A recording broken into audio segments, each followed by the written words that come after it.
Welcome back to the channel, guys. Know this video's a little late. I've had the truck for probably 2 months now, and you all have seen a short of it, but I thought I'd go ahead and kind of give you a little tour. I got some mud on my tires the other day whenever I took it out and took it for a ride.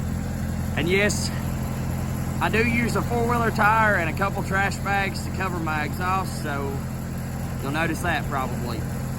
It's a 96 F350 power stroke 5-speed truck. It's got the red interior. We actually have the floor mat kind of tore out of it right now. It was holding water pretty good. The truck has 236,000 miles maybe on it. The Welder is a Trailblazer 44G. I still need to clean out a bunch of this stuff. The guy that I bought it off of, I literally bought it as a working truck.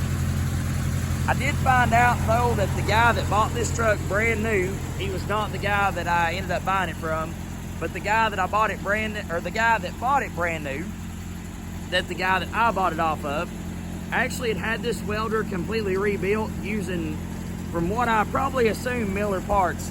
I've run into a guy that knew him through Facebook, and he said that he didn't really skimp on parts, so I'd assume that that Welder has been rebuilt using pretty good parts. That Welder has got a 4-cylinder Red Seal Continental gas engine in it. It's got a propane oxygen torch setup, which I'm really not familiar with, but I'm kind of learning how to set up propane and oxygen. This is the welding box right here. I kind of cover up some stuff. And then this would be the toolbox right here. I'd really like to go ahead and find me a tarp cover for the Welder. One with like a custom stack fitting and everything. Got me some big Caterpillar mud flaps. The truck runs and drives flawlessly. I have no issues with the truck drivetrain wise. I had originally bought the truck because I seen it and just really thought it was a cool truck, and I ended up talking to the guy about it, and he actually said it was for sale and that he was wanting to sell his business out too. So I told him, I said, let's try to make a deal on it. So I ended up buying the truck as well as all his tools. He said that he had run like a roadside mechanic deal or mobile welding repair business for quite a while. And he told me that he just got tired of people not wanting to pay him for anything. And I had originally bought the truck just to keep the truck, because this has always been one of my dream trucks, and put an aluminum flatbed on it. But the longer that I keep this, and where I teach school, I do have a lot of time on the side. I'm not really the best welder. I could always use improvement, but everyone could. I can get by. But I've thought about maybe trying to get into some mobile repair, specifically farm repair, just using the truck on the side, maybe some heavy equipment. I ended up getting an arc gouger with it. I got a Hitachi air compressor with it, a gas-powered one. I got pretty much every air tool that you can think of. I got helmets, welding gear. Literally, I bought the whole guy's business. So I've got me some pieces of scrap that I've been working on. Just basically learning how to lay a good bead again. It'd been a long time since I had laid a bead. I guess I really hadn't laid one since I was in high school. Anyways, in a vast amount of numbers. Of course, we had laid one here or there or something, just kind of goofing off, but I hadn't really practiced a lot with one. I actually got a bunch of rods with it, got a bunch of everything with it. So I'll show you the Welder, how it operates. It's pretty cool how it all works. So this is kind of a range setting: low, low, medium, medium, high, medium, and high. These are all arc ranges, and this is how you fine tune your amp, arc or amp ranges. This is how you fine tune your amperage. Okay, and this Welder is actually DC negative, DC reverse positive, and AC. This will allow me to do TIG, and I do have a TIG setup that goes along with this Welder. It's got two 110 plugs on it, and as soon as you, I'll find my grinder here. Oh, as soon as you turn your grinder on, it automatically throws a load to it the same way as if you were welding with it. But I don't know, pretty cool little rig. National Federation of Independent Business. And the Welder does have a lot of hours. You can see that right there, 5,600. Well, like I said, I run into the guy by message or via message, and he told me that his buddy had rebuilt it, and then the thing just idles back down on its own. So we'll go ahead and we'll lay maybe a bead or two for you, and we'll fire up the truck, maybe do a cold start video, and maybe end up taking it for a drive too. So follow along. Now there is a couple different types of welding out there. This welder is set up for stick welding, all right, or otherwise known as arc welding. Arc welding is real simple. You have your end of your rod or electrode. It goes into your stinger or electrode holder, and this is what actually gets the power to the rod, the electricity. But the most important thing about welding is to actually have a ground. Your ground actually is able to complete the whole circuit, and whenever it gets to the end of this, it makes the circuit, and it basically burns electricity so hot, or so much through it, that it gets hot and melts. This coating that you see on the outside of this rod, if I can get it to focus, that is called flux. And what flux does is, as flux burns, it kind of coats the gases, or keeps the gases in the atmosphere away from the weld, so it ends up making a pretty weld. Well, you'll see here as at the end, as we chip off some slag, the slag is actually the burnt flux. There's two other main types of welding. There's MIG welding, which is a wire welder, and it actually uses gas. And then there's another type called TIG, which is pretty much a MIG welder, but you have to actually feed the wire manually by hand. There's another type, which is flux core wire welding. I forgot about it. It's pretty much just like an arc welder. It has flux, and you have to chip it off, but you hold it like a gun, like a MIG gun. So we're gonna go ahead and we're gonna lay just a couple rods. I kind of smoothed that off a little. Now 7018 is really not the best to lay on rusty metal, and if I was doing welding repair, I would not be using a 7018. I'd be using more something like a 6010 or 6011, but just lay a bead, I'll show you what's going on.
Let's see what we got here.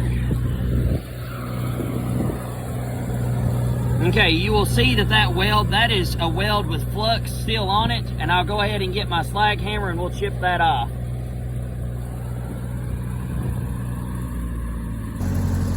Now when you're stick welding, these things are like your best friend. Slag hammer and a wire brush. Always remember too, whenever you start chipping slag, at least just pull your hood down.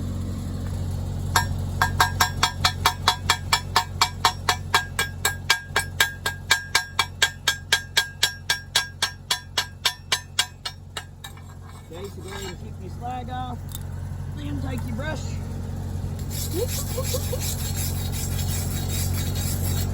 Like I said, I'm not perfect by any means. There's a lot of boys out there that's a lot better than I am, but I'm learning. Like I said, you can see when I was younger, this is just an old mud flat bracket. Whenever we first got our flux core wire welder, man, I was making marks all over the place. And this was actually just about 2 or 3 weeks ago. So coming from this to this, I'd say that I've kind of gotten a little bit better. And I'll show you what I'm doing. When I've got the rod, I'm barely just letting the rod touch, and I'm kind of just making little U's. I know it's real hard to tell on camera, but that's kind of what I'm doing.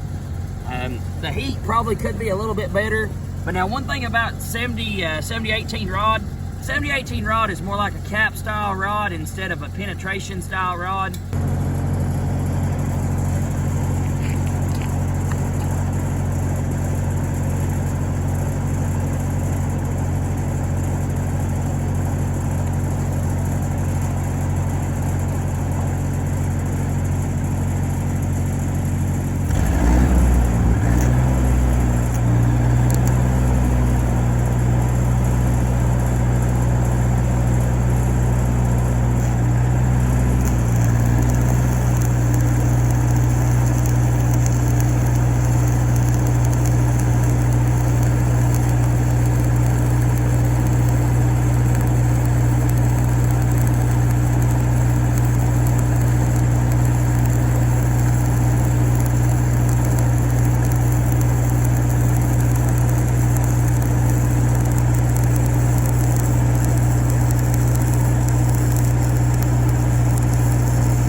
So there's that last 70-18 that I laid right in the middle.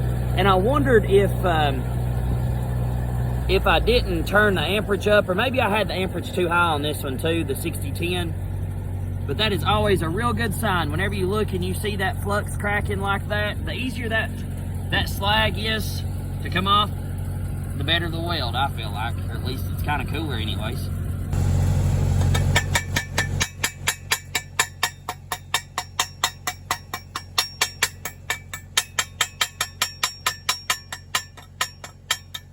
Once again, get our best friend here.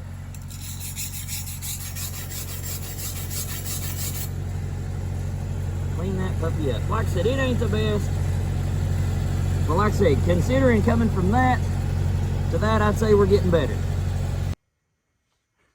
Well, as you can see from the video, it kind of got a little dark on us. My buddy Griff ended up coming up, and I ended up kind of showing him how to weld with this machine a little.